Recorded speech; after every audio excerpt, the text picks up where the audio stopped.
Hello and welcome to the SML podcast. This is SML Total Access, the flagship podcast in the SML network. I'm your host, Primetime000, and with me today is my trusted co-host, ZZ the Great. What's going on, man? What's going on, Prime? Loving to be back on Total Access. This is what we do. The best, like you said, the best podcast out there. And we got some hot topics for you guys today and ready to go. Yeah, man. Got this. I'm fired Yeah. up because it's my favorite time of the year, and that is playoff time. We're getting close, and there's a lot of close divisional matchups, a lot of close guys who lost here, a win there, puts them right in the thick of things. What do you think going on in the playoffs? Who's in and who's out? That's kind of how we're going to start this off. I guess we can start with the AFC. Do you want me to go first, or? Yeah. Go ahead.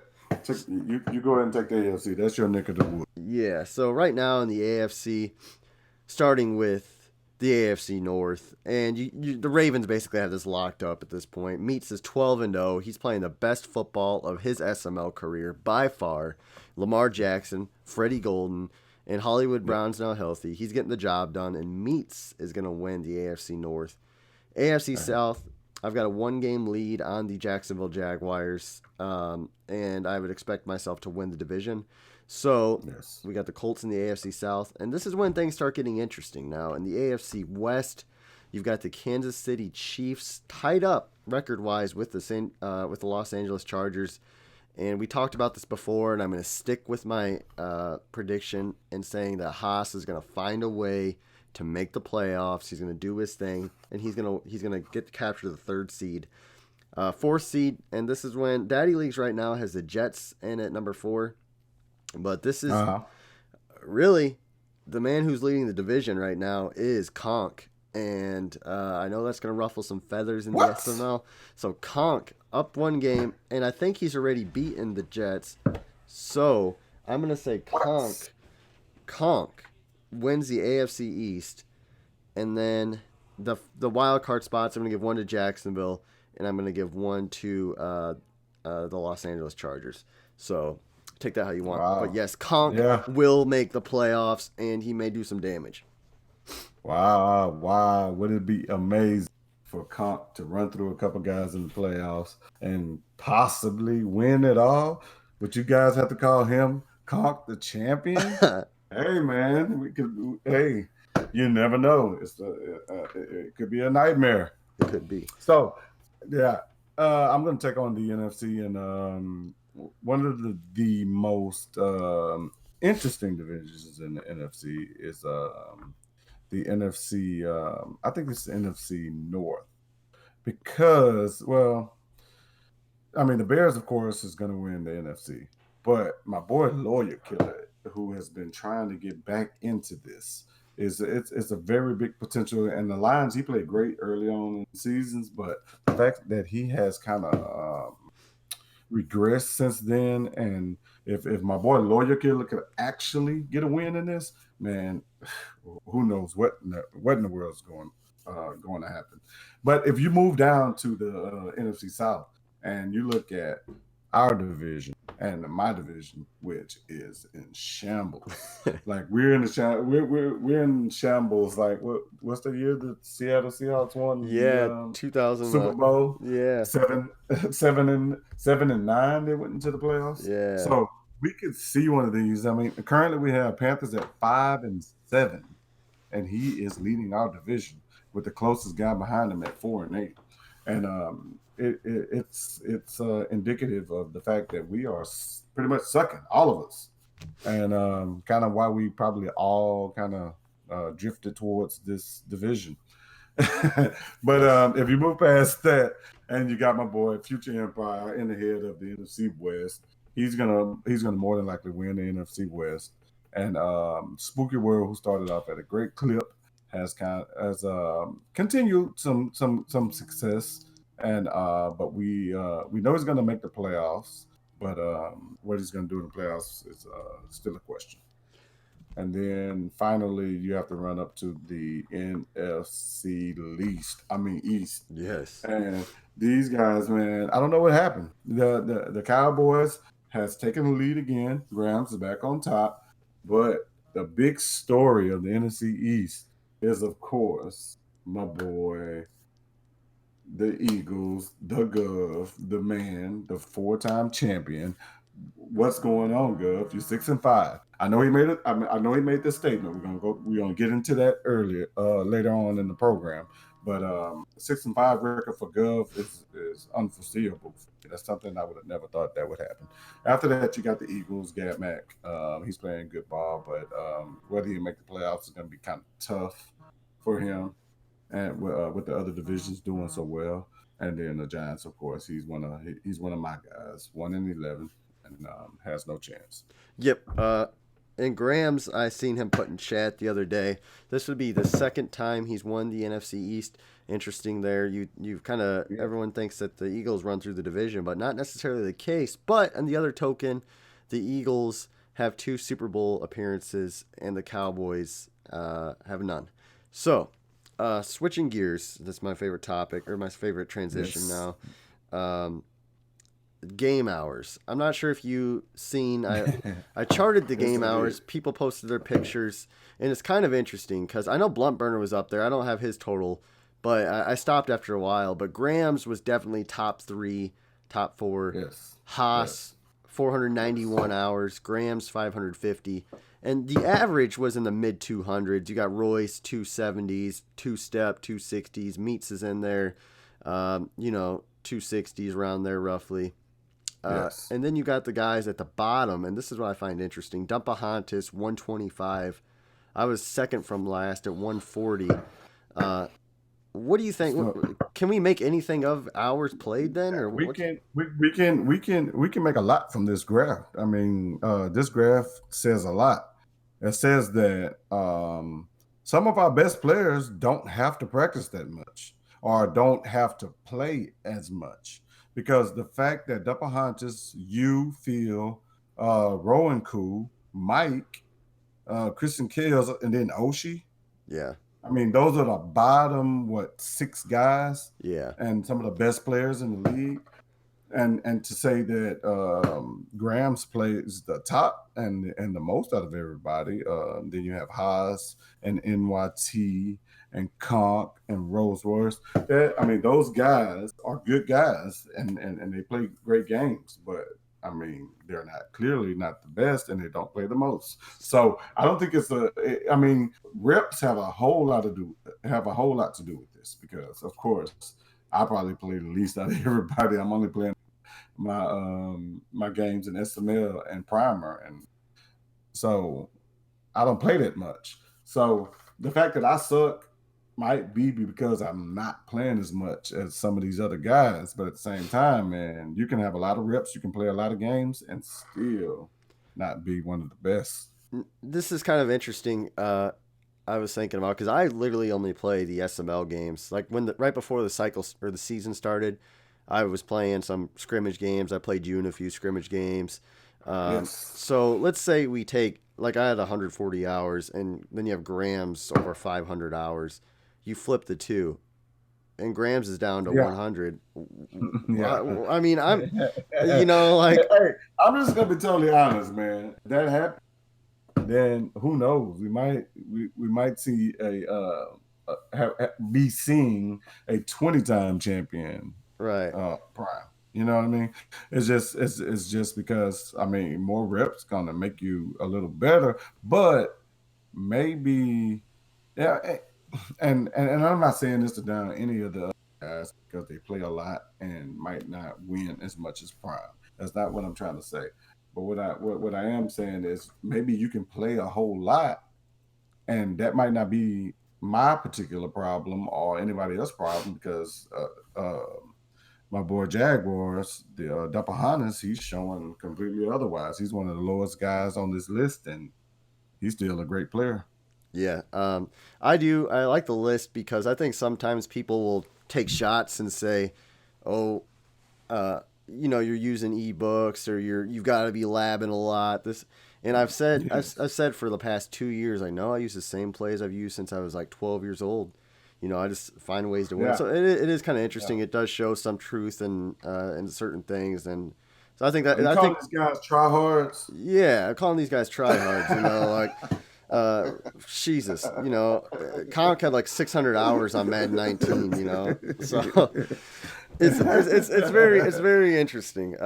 Anyway, that leads us into our next topic, Gov. Yes. Uh, God. he says, and I quote, he's not taking this season as serious. Basically, is his reign of terror over? But before we talk about that, here is what our SML anonymous personality has to say. The governor has fallen off tremendously this season. No longer is he top dog in the NFC. He's playing more like ZZ the Great right now. He blames his family and his kids and being involved in their sports as part of his struggles, but I think the SML has caught up to his bullshit. So there you have it. He says, Gov, everyone's on to Gov's BS, basically. He says that Gov's reign of terror is over. What's your thoughts on that? First of all, what do you think about Gov? Is Gov just making excuses? Yeah, but wait, look, okay, I got two takes on this. Gov, I love you like a brother, bro. But and I know you as a Madden player, you're not throwing away games, bro. It's not being too casual for you. Maybe you might be not taking them as serious, and that's possible. You might have a lot going on in your life, or just kind of like not really interested this year. That's a possibility. But you're still the Gov. You still have a reputation. You don't want to lose these games. You're not like discarding the fact that you're losing. So I don't believe that part of it. And and the second thing is if Gov is losing this much 6-4, he's not out of this. You guys are going to receive the full Gov if he makes the playoffs. And next year, and if he does bad this year, next year he's going to bounce back. Yeah, I think it's interesting because I do feel in a way that people are kind of catching up to the Blitz happy Gov, and that is affecting him. And maybe he does have a lot going on, but it is very interesting that he doesn't mention being as serious until about halfway through the season. And this is why I'm a reasonable guy, because by you saying that does remind me of, I felt like in Super Bowl or two that kind of was exposed, and that was a big thing that everybody kind of got to see that Gov maybe blitzes a lot, Mm-hmm. and attack that kind of offenses. I mean, kind of there's simple ways to do that. So Right, and that might be. we had talked about that, I think, in a podcast before the season started. So it is interesting to see it play out, and he very well might not make the playoffs. I think he's got Graham still. He's got myself still.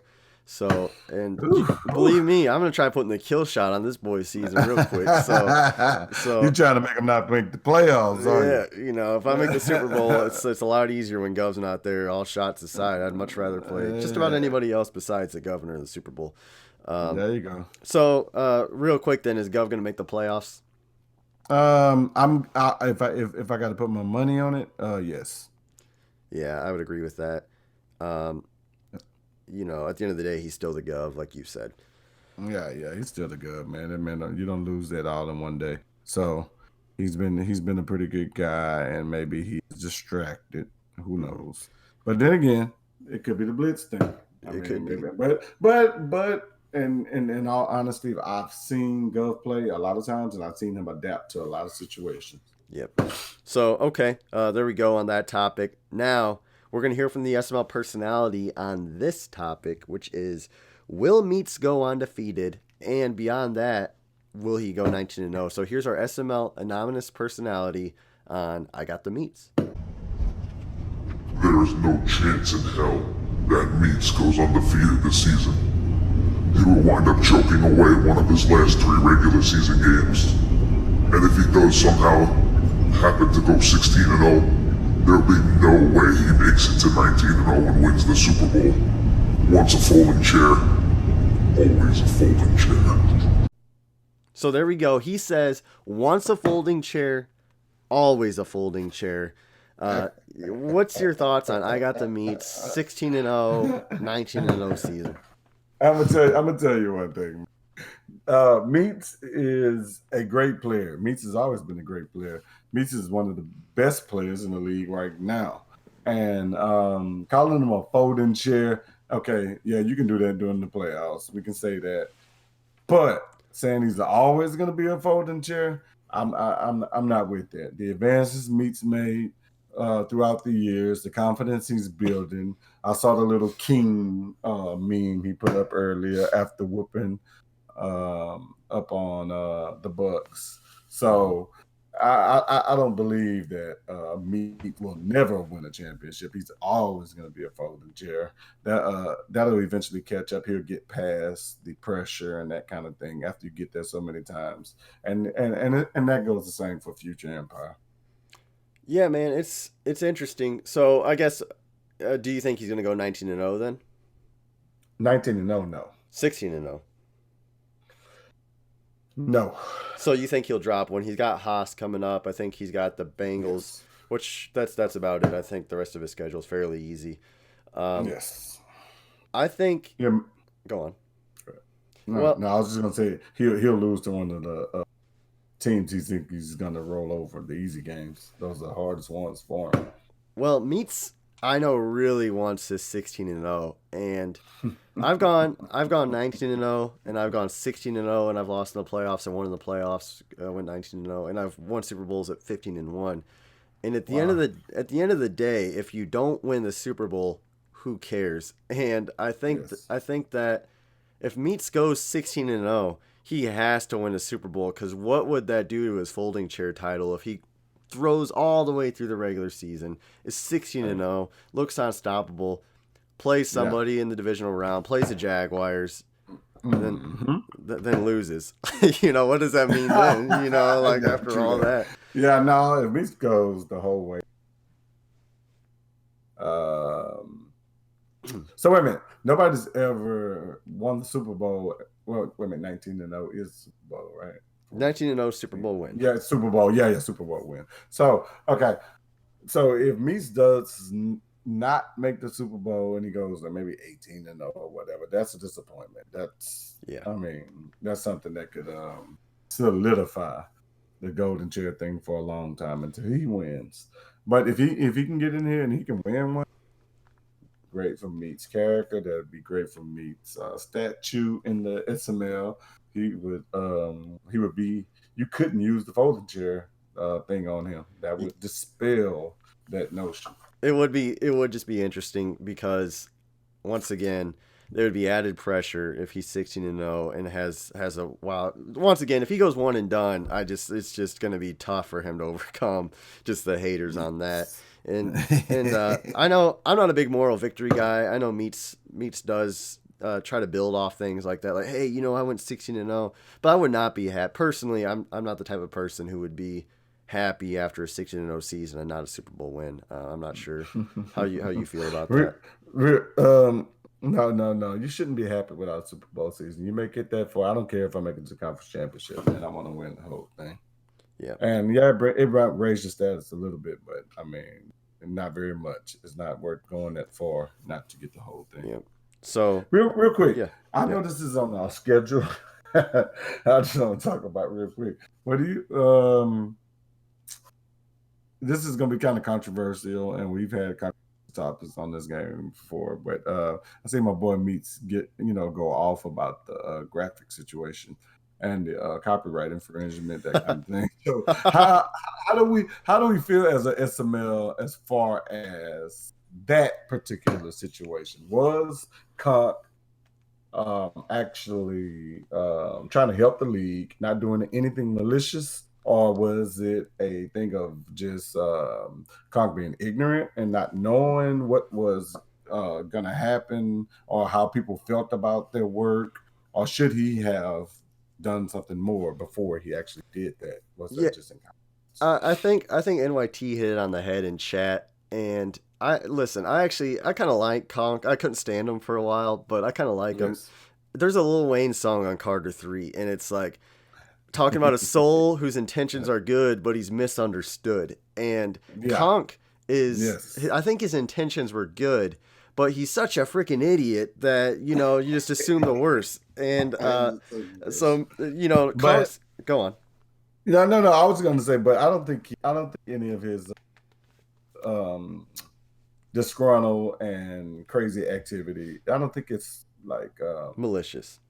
Yeah, it's not malicious. It's not malicious, right? I think of another word, but it's not malicious. He's not trying to like really get at somebody or really, attack somebody or make something bad.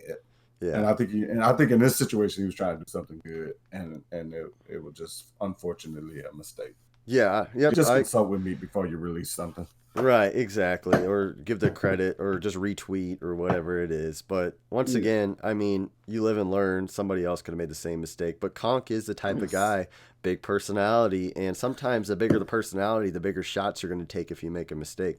The largest nail gets the first hammer. Yes, sir. So it sticks out the most. Yep. So trust me, I've had that happen a few times when I've taken losses. And it's like, man, why do I get likes when my scores when I lose and nobody else does? So it happens, trust me. So you know that's gonna happen. Yeah, but that doesn't bother me. I'm like one or two. So speaking of largest nail getting the hammer, kind of. I'm gonna try making this as a segue. You played a lot of games. You've won a few games. You've lost a lot of games lately. Yes. You ever rage in Madden games? Man, no. I'm not a rager, and maybe that correlates to my passion for the game. That's probably why I'm not winning as much, because it's not like making me mad. It's just like I'm having fun. Mm-hmm. And maybe I should be more competitive about the situation and take it more seriously, and dedicate a little bit more time to it. Maybe even figure out some things that I'm doing wrong, watch tape, because I'm a guy, I never watch tape. I never did anything. I think my boy Buss gave me the most sim player in the Southeast. South in the South Conference, because I just follow the rules and I'm doing stuff and I'm just having fun. If I win, I win.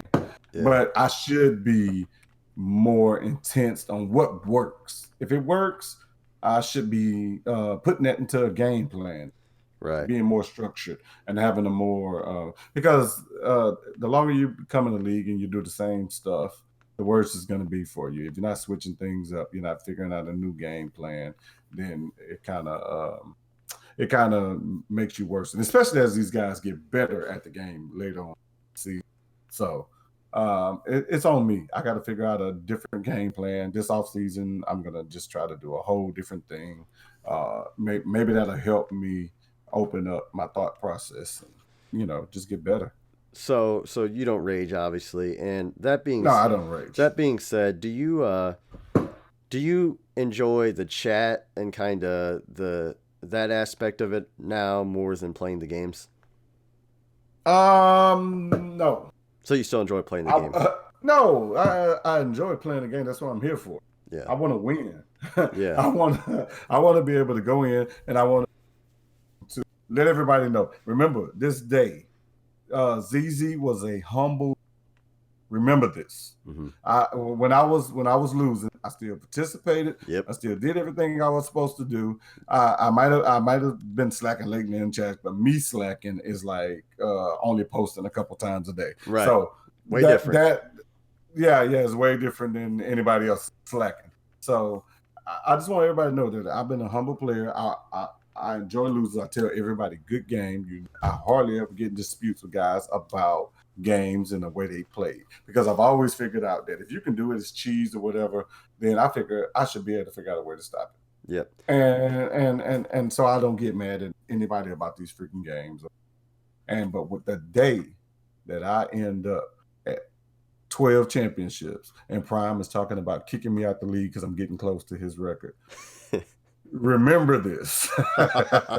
ZZ was a good player, man, even when he lost. Yeah. So that'll let you know. I don't give a shit how much I lose. I'm going to figure this shit out. That's something I try to take pride in as well, especially in chat and DMs. I mean, I just lost to Haas on a heartbreaking field goal, like 57 yards or something. And I was like the first person to say in chat, hey, great kick, good game. I could post screenshots after chat. Because there's nothing that pisses me off more after I win than a guy who's salty and he's blaming it on the game and he's like, oh, well, you kind of got lucky. And trust me, I've had some guys that are higher up in the league do that in private messages, like these like half cracked, like, oh, good game, but you kind of got a few breaks here, and it's just like, come on, man, like, why you gotta do that like that? So yeah, but when you got those breaks, do you DM the good game, man? But I should have really lost that game because I got it. Mm-hmm. You're not gonna do that. Mm-hmm. You know what I mean? Mm-hmm. So unless you plan on doing both, it kind of sucks. Right. So yeah, I'm not a rager. I'm not a rager either. I get fired up before games though. Like leading into a game, I'll get fired up for it, and especially if it's a playoff game, I'll be thinking about it, and I'll get that's the motivation. That's the passion. You know what I mean? So, and that's what I got to get back. I just been so busy. It's been hard to be passionate for anything other than what the hell I'm doing. Yeah. So yes, sir. It's just been hard. And we go through these slumps, but I'm not going nowhere. I'm staying here. I'm gonna ride it out until I get better. And I plan on making this offseason a bigger thing. So stop raging. Get this guys a good game and move on. You can't say nothing else. What's the old saying? You can't say something good. Don't say nothing at all. Yes, just go ahead and move on. And yeah, that's I think that's a good way to end it as we're 25 minutes into this podcast, guys. This is SML Total Access. I'm Prime Time, and shout out to ZZ, who loses a lot of games, and he's still here. He's still making weekly podcasts. He's still posting in chat. Some guys quit making podcasts. Some guys quit doing whatever they're doing, quit making whatever after they lose. And ZZ's one win this season, and here he is, week in. Hey, two wins. Two wins. I cut his win total in half. So there you go, ZZ. I'll let you sign us off. Yeah, man. Guys, we love all you. Primer, we got to get the primer. We're trying to work it on it. We assign some new roles. We're trying to get things going, but we need some extra guys to come to the primer. If anybody is interested in coming to the primer, if you're hearing this over YouTube, over Twitch, anything, just please come on down to the primer. See what we got. It's some good guys. It's some guys that have been in the SML that are trying to get back in. It's a lot of different people there. Mm-hmm. We got podcasts. We got some guys Charles Pauly. I got to give a shout out to my boy Pauly. I think he's up in Boston, and then we got a few guys that are doing like putting up advertisements and advertising games. Starting to get into it a little bit more. So we're building that up, but we could use a few extra guys if you want to come on down to. Because this is what makes SML the best league on the planet. Yep, and like you said, Primer's still new, only 4 or 5 months old.